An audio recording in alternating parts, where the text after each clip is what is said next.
إن الحمد لله نحمده ونستعينه ونستغفره، نعوذ بالله من شرور أنفسنا ومن سيئات أعمالنا، من يهده الله فلا مضل له ومن يضلله فلا هادي له، وأشهد أن لا إله إلا الله ولي الصالحين، وأشهد أن محمدا عبده ورسوله، بلغ الرسالة وأدى الأمانة ونصح الأمة وجاهد في الله حق جهاده حتى أتاه اليقين. أما بعد، يقول الله تعالى في محكم التنزيل بعد أعوذ بالله من الشيطان الرجيم: بسم الله الرحمن الرحيم.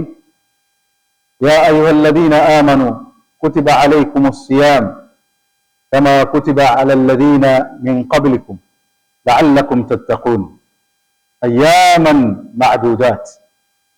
أما بعد. Baada ya kumshukuru Mwenyezi Mungu Subhanahu wa Ta'ala na kumtakia rehma na amani bwana wetu kipenzi chetu Mtume Muhammad sallallahu alayhi wasallam, tukiwa katika mwezi mtukufu wa Ramadhan, leo hii ikiwa ni tarehe 9 ya mwezi huu wa Ramadhan mwaka 1447 Hijri, ikilingana na tarehe 27 mwezi wa pili mwaka 2026. Watukufu wa Islam, khutba yetu hii ya leo tutazungumzia mambo muhimu yanayoambatana na mwezi huu mtukufu wa Ramadhani, au maudhui ambayo inaambatana na maqasid shahru Ramadhan. Maqasid, maqsad, makusudio gani ya kuwa na mwezi huu mtukufu wa Ramadhan? Kuna mambo gani ambayo ni muhimu ambayo yamekuja katika athar na katika mafundisho ya Bwana Mtume Muhammad sallallahu alayhi wasallam ambayo yanatuunganisha sisi katika mwezi huu mtukufu. Waislamu wote ulimwengu mzima wanashuhudia ya kwamba mwezi mtukufu wa Ramadhan ni shahru rahma, ni shahru maghfira, na ni shahru amali, ni shahr tadabbur alquran. Ndio Mwenyezi Mungu Subhanahu wa Ta'ala yasema shahru ramadhana alladhi unzila fihi alquran. Huu mwezi mtukufu wa Ramadhani ni upi? Ni mwezi ambao ndani yake imeteremshwa Qur'an. Kwa nini? Hudan linnasi wa bayinatin min alhuda walfurqan, ili Qur'ani hii iwe ni kiongozi, ni kielekezo ambayo kielekezo kile kinaongoza au kinamuongoza mwanadamu, hudan linnas, kisha wabayinatin min alhuda, na vile vile ni ubainifu wa ule uongozi, walfurqan, na furqan ambayo inapambanua baina haki wa batil. Ndio kwa ajili hiyo Mwenyezi Mungu Subhanahu wa Ta'ala akatupa mwezi huu mtukufu wa Ramadhan ili yawe makusudio makubwa katika mwezi huu mtukufu wa Ramadhan ni maqasid as-siyam, tarbiyatu an-nafs. Yale makusudio makubwa ya Qur'an au ya mwezi huu mtukufu wa Ramadhan ni tarbiyat an-nafs ala muraqabati Allah, ni kuikuza hii nafsi, kuilea hii nafsi katika kumjua Mwenyezi Mungu Subhanahu wa Ta'ala. Ndio maana utakuta unapoingia mwezi mtukufu wa Ramadhan, kila mmoja anakuwa yuko tofauti, na jambo la kushangaza, nyumba zafunguka, vyakula vyaenda katika nyumba, kutoka nyumba mpaka nyumba nyingine, kwa sababu ni tarbiyatu nafs, na tarbia ile malasaf inatakikana iendelee, lakini ikimalizika mwezi mtukufu wa Ramadhan hakuna tena nafasi ya watu kupeana zawadi, kupeana vyakula. Watu wanangojea Ramadhani nyingine mpaka inavyokuja.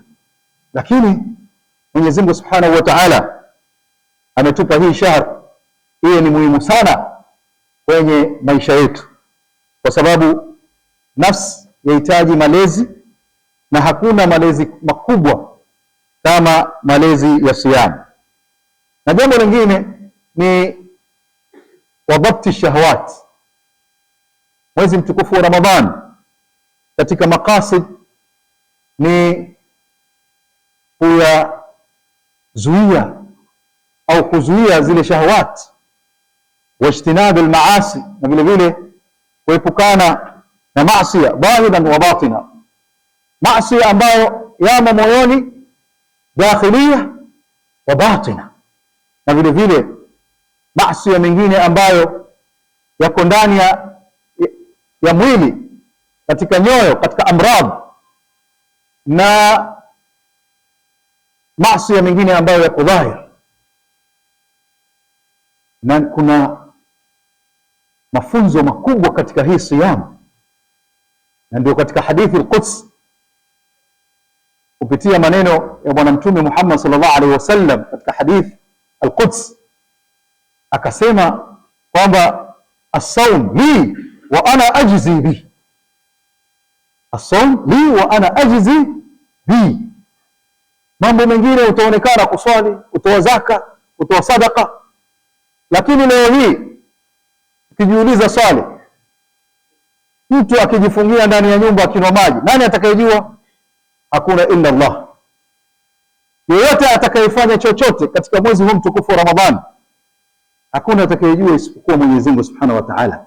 Ndio maana Allah akasema wa ana ajzibi, malipo ya saum yatoka kwa Allah Subhanahu wa Ta'ala pekee.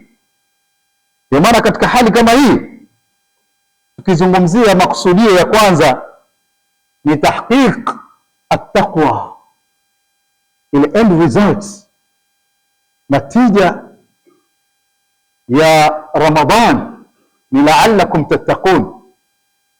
Haya mambo yote ambayo Mwenyezi Mungu Subhanahu wa Ta'ala yatupa ni kwa ajili ya kuwa karibu na Allah Subhanahu wa Ta'ala, na si mambo mazito. Yuridu Allahu bikum al-yusra wa la yuridu bikum al-usra. Jambo la kushangaza, hii Ramadhan ni ayama ma'dudat, ni masiku machache ambayo masiku yale wengi katika Waislamu wanaghurika katika mwezi huu mtukufu wa Ramadhani. Si mbali katika maeneo haya ya Tiwi na sehemu hizi zote mpaka mjini, kuna watu ndani ya masiku ya Ramadhani wanakula mogoka. Sikuambiwa, na sisi sote tunajijua hapa, hizi familia zetu tunajua mmoja baada mmoja. Wallahi hapa watu hata hawajali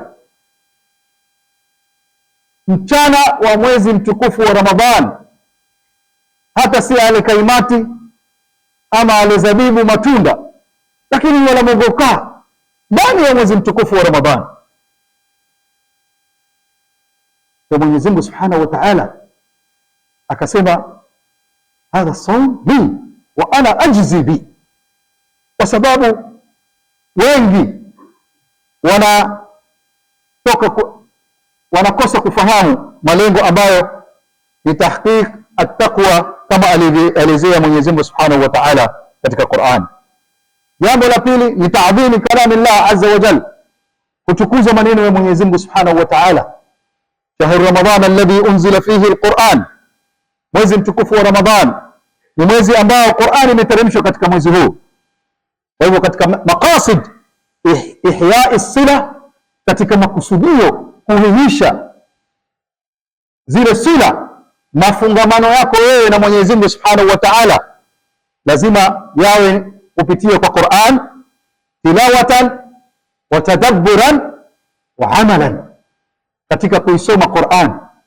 Leo hii kuna watu ndani ya mwezi mtukufu wa Ramadhani hata kuisoma Qur'ani yashindwa. Kwa hivyo vipi tutazingatia mafunzo ambayo yamo ndani ya Qur'an? Afala yatadabbaruna al-Qur'an, hatuwezi kuizingatia. Je, hawazingatii hii Qur'an? Kwa sababu Qur'ani lazima izingatie. Katika maksad ya tatu ni tazkiyatu nafs wa tahdhib al-akhlaq, kutakasa nafsi katika mwezi huu mtukufu wa Ramadhan, na vile vile kuzikuza hizi nafsi katika siyam, kwa sababu as-sawm yurabbi al-insan ala as-sabr. Sawm inamkuza, inamlea Muislam katika kusubiri, walhilm, na vile vile katika upole, wa kadhmi al-ghayz, na vile vile kuficha yale mambo ambayo yatamfanya Muislam kukemea. Ndio Bwana Mtume Muhammad sallallahu alaihi wasallam akasema, fa idha kana yawmu sawmi ahadikum, na ikiwa ni siku ya kufunga mmoja wenu, fala yarfuth wala yaskhab, basi asitamke maneno machafu, wala yaskhab. Falmaqsud laysa al-ju' bal tahdhib as-suluk. Huwa haifai mtu la yaskhab, hafai kukasirika na akatoa maneno ambayo yatamtoa yeye katika kufunga. Leo hii maklipu yanaenea katika ulimwengu, watu wakati karibu na kufungua, watu wapigana mangumi kwa sababu ya chakula. Kwa hivyo vipi twakuza zile nafsi? Huu mwezi mtukufu wa Ramadhan ni mwezi ambao katika maksad mengine ni ash-shu'ur bil fuqara wa ta'ziz at-takaful, kuhisi kwamba kuna watu mafakiri, kuna watu ambao hawajiwezi, wa ta'ziz at-takaful, na vile vile kuangalia watu wale watasimamiwa vipi. Leo hii mji huu au kijiji hichi kina Waislamu wangapi? Na nani kati yetu sisi hapa yajua jirani yuishi vipi? Kuna nani katika jamii yetu, katika watu wetu, min bani jildatina wa yatakallamuna bi alsinatina, man aina hum, ambao wanajizatiti katika kusaidia wengine? Wana nafasi waseme leo hii nyumba 10 za hapa tazisaidia katika watu kula. Kuna watu wana nafasi, mabanki yamefurika na mapesa, lakini Uislamu wakati wowote mtu anajikuta yeye maskini.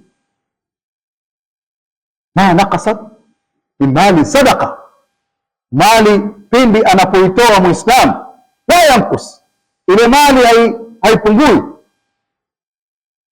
bali yazidi. Ma indakum yanfadu ma inda Allahi baqin, zile pesa zenu mlizoziweka benki yanfad, zitaisha, lakini ma inda Allah, lakini zile ambazo mwazitoa kwa ajili ya watu baqin, mtaziona يوم القيامة, ni kama vile unaweka pesa bank. Kwa hivyo Islam, tujifundisheni kutoa hata muhogo, kwa sababu kuna watu wanakuta kutoa mpaka pesa. Toa muhogo, mboga, nazi. Kuna watu wanamwaga manazi, nazi zile huyo wazingiza ndani, hata kusema jirani wampa tena zimbili mbili haiwezekani, kwa sababu tuna fikra katika jamii hii kwamba kutoa sisi ni watu wengine. Nakumbuka almarhum mzee ilikuwa akisema, akinitamkia maneno kama haya, akisema katika jamii yetu hii mambo ya kutoa ni mansukhun. Mansukh ni abrogated, kitu kilichofutwa, kwa sababu tuna mentality ya kwamba sisi lazima tupewe. Lakini katika kutoa insani yash'ur bilfarha, katika kutoa Muislam yazidi kufurahi. Ndio maana watu wanatoka manchi ya nje wanakuja kutoa katika jamii. Kwa nini? Kwa nini watu wanatoka nchi nyingine wakija sisi tukubali kupewa? Na wakati mwingine yatokea watu wanapewa na wanazo. Hapa katika serikali kuna chakula kingi kinakuja hapa, chakula kingi kinaletwa cha serikali, lakini kuna watu wengine watafaidika ambapo hawastahiki kupata ile chakula. Kuna watu madhaifu, kuna watu wanyonge katika jamii. Uislamu unatufundisha vipi katika mwezi mtukufu wa Ramadhani? Tunakaa, tunakula, tunashiba, lakini hatujui familia zingine hali yao iko vipi. Ndugu zangu Waislamu, mwezi huu mtukufu wa Ramadhani lazima tuwe na shuur, tuhisie kwamba kuna watu wanapata tabu. Indama yajuu alghani, Mwenyezi Mungu Subhanahu wa Ta'ala ameleta huu mwezi mtukufu wa Ramadhani ili yule tajiri anapokuwa na njaa yash'ur bihajati alfaqr, yahisi kwamba mimi niko katika hali ya fakir, hali ya kuwa mimi ni muhtaji. Ya Mwenyezi Mungu Subhanahu wa Ta'ala akasema, ya ayuha nas antumul fuqara, enyi watu kiwa mimi na wewe, antumul fuqara. Mwenyezi Mungu Subhanahu wa Ta'ala asema antumul fuqara, nyinyi mafakiri. Maneno ya Allah Subhanahu wa Ta'ala. Na man huwa alfaqir? Nani fakiri? Fakiri ni yule atakayekula asubuhi hajui saa 6 atakula nini, na anapokula saa 6 hajui jioni atakula nini. Lakini maskini ni yule anacho kitu cha kula, anayo mambo ambayo ni necessities, lakini kuna vitu vingine vya vikosa. Na Mwenyezi Mungu Subhanahu wa Ta'ala akasema katika Qur'an, wa amma as-safinatu fakanat limasakina fil bahr, ama wamiliki wa ile safina ambao ni meli, kanat limasakin, meli hiyo ilikuwa ni ya watu maskini. Kwa hivyo mtu anaweza akawa na gari akawa ni maskini, akawa na nyumba nzuri maskini, kwa sababu kuna mambo ambayo yanahitaji katika maisha hawezi kuyatimiza. Kwa hivyo tuangalie jinsi gani wale mafakir tunaweza kuwa na nafasi, na fukara lazima wawe katika aqriba, ndio twende sehemu nyingine. Wale mafukara maskini wa familia, ukimpata maskini ambaye ni familia yako, ni aula umwangalie kuliko maskini wa mbali. Kwa hivyo Waislamu ndani ya mwezi huu mtukufu wa Ramadhani wahisi kweli hawa mafakiri wanapitia mambo mazito sana. Ndugu zangu Waislamu, mafakiri hali yao ni nzito, na nikizungumza hivi mimi nazungumza na wengi katika hapa wamepitia katika maisha haya, si kitu cha rahisi. Fayadfa'u dhalik ila sadaqa wal ihsan. Ndio maana yule fakir akijapata nafasi ndio yampeleka yeye kutoa sadaka na kufanyia ihsani watu. Kuna watu ndani ya ulimwengu wakiuza mashamba wanapotea katika miji. Utampata mnyonge, shahadu la ilaha illa Allah, yuko mnyonge na tasbih ndani ya msikiti, mpige milioni 1, hutamuona tena. Na kuna watu ndani ya Uislamu himma yao kubwa ni kudhulumu watu ndani ya miezi mitakatifu, ndani ya miezi ya Ramadhani. Kazi yao ni kwenda kudhulumu mali za watu na kudai vitu ambavyo si vyao. Kwa mambo kama hayo ni mambo mazito, na watu wajichunge na vitu kama hivi, hasa katika mwezi mtukufu huu wa Ramadhani. Kwa hiyo mambo haya yapelekea watu kutoa sadaka na ihsan, wayatajalla dhalik fi zakati wa zakatul fitr. Na mambo haya ndugu zangu Waislamu yanampelekea Muislamu kutoa zaka na zakatul fitr. Leo hii ndugu zangu Waislamu, wangapi wana mali, wangapi wana mashamba? Je, washawahi kutoa zaka? Washawahi kutoa sadaka? Innama sadaqatu lilfuqara.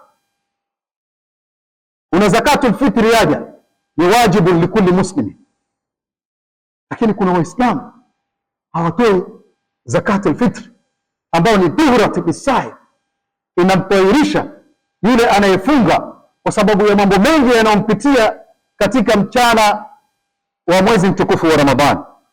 Kwa hivyo kimalizia, ndugu zangu Waislamu, kuna taqwiyatul iradati wa dhabti shahawat, ni kuimarisha yale mambo ambayo ya imani ya nia yake, na vile vile dhabti shahawat, kuzidhibiti zile shahwa.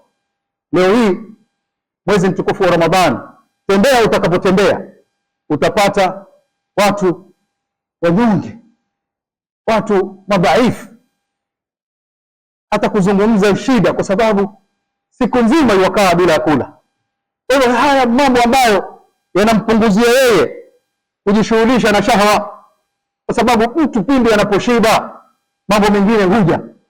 Kwa hivyo hayo ni mambo muhimu sana. Tukimalizia, jambo muhimu ambalo jambo hili ni sisi Waislamu kwa sehemu hii uliangalia kwa darubini, na jambo hili ni kwa Waislamu wa pwani nzima kuungana, Waislamu wa Kenya nzima kuwa kitu kimoja. Ndio inaitwa ni maksad au maqasid ya tahqiqi wahdat al-umma, makusudio ya kuhakikisha umoja wa Uislamu. Leo tukiuliza maswali, watu wa jamii hii ni wamoja? Jawabu hilo mtakuwa nalo nyinyi. Ni wamoja katika mambo yao? Jawabu mnalo. Ni wamoja katika kusimamia mambo yao? Jawabu mnalo nyinyi. Ni wamoja katika mapenzi? Jawabu mnalo nyinyi. Ni wamoja katika kuangalia mustakbal wa vijana? Jawabu mnalo nyinyi. Ni wamoja katika kuangalia mikakati ya kizazi chetu, wake na waume wanaoana katika kizazi chetu, matatizo ambayo yapo katika ndoa, matatizo ya vijana. Paketi sisi kama shura tujadili masuala ambayo yatuhusu katika jamii yetu. Tuna wazee ambao tuweza tukajilaki tukasema tuna watu wazima waweza kutusikiliza. Aina nadhhab fa aina tadhhabun? Waislamu tunaelekea wapi?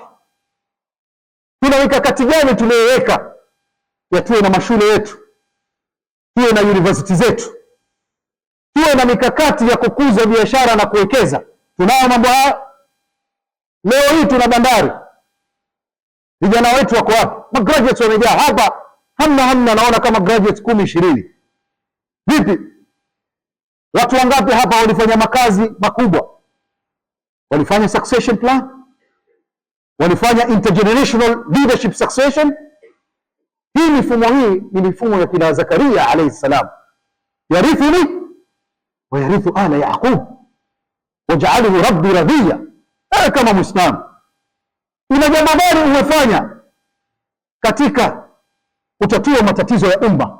Anta mas'ul, kullukum ra'i, kila mmoja wenu hapa yachunga, wa kullukum mas'ul, na kila mmoja wenu hapa atakwenda uliza an ra'iyatihi, kwa alichokitunga. Kwa hivyo Mwenyezi Mungu Subhanahu wa Ta'ala kwa haya atuwezeshe wenye kusikiza mema na kuyafuata. A'udhu billahi minash shaitani rajim. Bismillahir rahmanir rahim. Ya ayyuhalladhina amanu ittaqullaha haqqa tuqatih wa la tamutunna illa wa antum muslimun wa'tasimu bihablillahi jami'an wa la tafarraqu wadhkuru idh kuntum a'da'an fa'alafa bayna qulubikum فأصبحتم بنعمته إخوانا. بارك الله لي ولكم بالقرآن الكريم ونفعني وإياكم بالآيات والذكر الحكيم. أقول قولي هذا وأستغفر الله العظيم لي ولكم ولسائر المسلمين والمسلمات، إنه هو الغفور الرحيم وهو البر الكريم.